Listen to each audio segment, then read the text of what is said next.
everyone. Thanks for tuning in to Arizona Dreams and joining us on our newest episode. This time we're going to Fountain Hills, Arizona, which I'm going to say is probably considered East Valley. It's not really in the south because it's north of 202 and it is east of the 101. It sits next to Fort McDowell and McDowell Mountain. There's a casino there, and it's called Fountain Hills because it at one point had the tallest, I think, fountain in the United States and possibly the world. I don't know that it holds either of those titles anymore, but definitely did, and we'll certainly get a glimpse of that. So join us as we head to Fountain Hills. Is there any mountains? We're looking at mountains right now, little man. Why is it called Fountain Hills? Because it sits a fountain on the side of a hill, which is in the foothills of the mountain.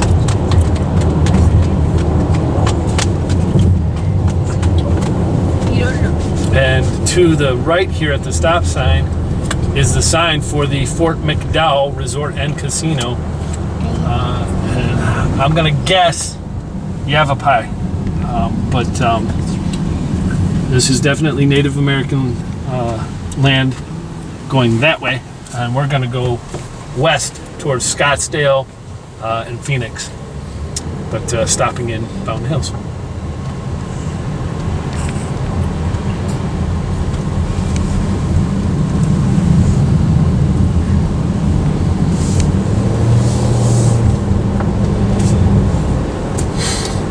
And pretty quickly you see the sign for Fountain Hills right here on the right. We are there. So Fountain Hills is very similar to Scottsdale. It's not as big, and it's definitely got some natural borders locking it in, specifically the mountain and the Indian reservation. So growth is kind of limited for Fountain Hills. That can be a good thing and a bad thing. If you want some continued growth, obviously it's not going to happen. But the nice thing is that there's not going to be a lot of change in Fountain Hills. It's pretty set on what it's going to be.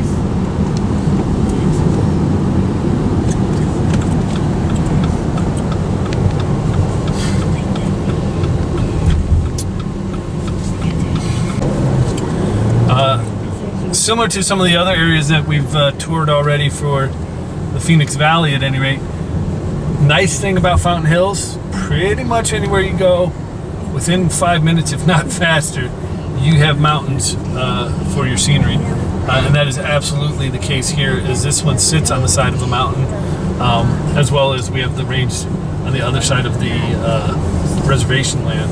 And actually, I think part of that range may be part of the reservation lands. I'm not sure if that's national or reservation.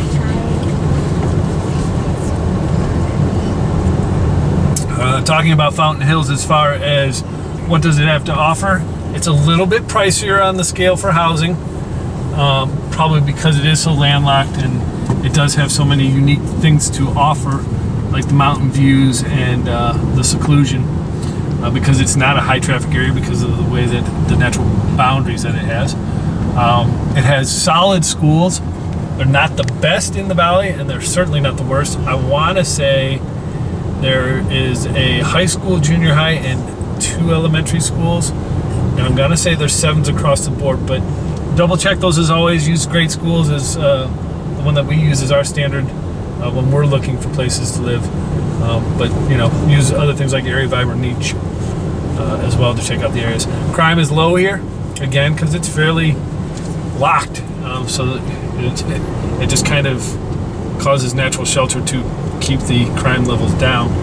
So there's not a lot of high crime there. There's some golf opportunities here because it is kind of a little bit pricier. I don't know that it's on par with Scottsdale as far as cost of living. It's close, and there's certainly some more expensive areas to live. And as always, you get closer to the mountain and the prices go up and the size of the homes go up. I think crime addresses safety. This is a safe area. Certainly a place to raise the kids if you can afford the housing. And you're not going to get bad schooling by any stretch, like I said.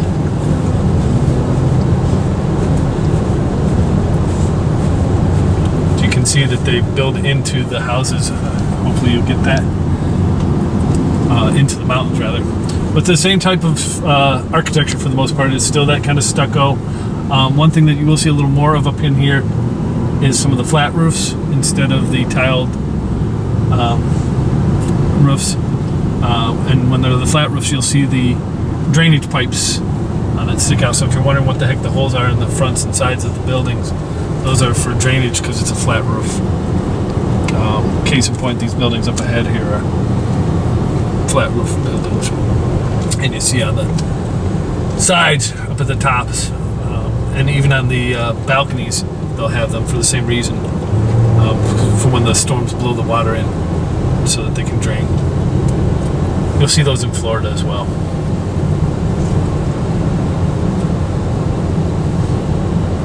This is pretty much downtown area of Fountain Hills. Frankly, I don't hang out a lot in Fountain Hills, so I don't know the entertainment that's happening here. But I know that there's a lot of restaurants here. I have been up here a few times just for restaurants. There's a good opportunity there. Like I said, I'm not really fully aware of what the entertainment opportunities are. We're going to come up along some water here in about 30 seconds or so. And there's a park. I think it's called Fountain Park. So that'll be neat to see because it's kind of surprising to see that in the middle of the desert. You're going to see it here coming up on the right. And this is man-made. And this is also called Town Center. And that big pile up there is a fountain, but apparently it's not on, which is a shame.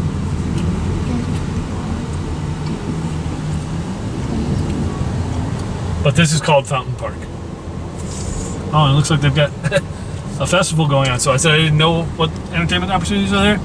Thunderbird Artists Fine Art Festival. So there's one opportunity for you right there. I'm going to try to find a park Can we go that spot, way? and we're going to go walk around this park just to have a look around. Hey, Dad. Yes, I'm going to try to find parking so that we can take a little walk around, just check out the And can park. we go?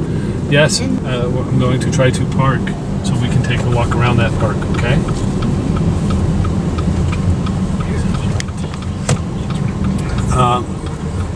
I believe these are condos, and I believe they're purchased, not rental.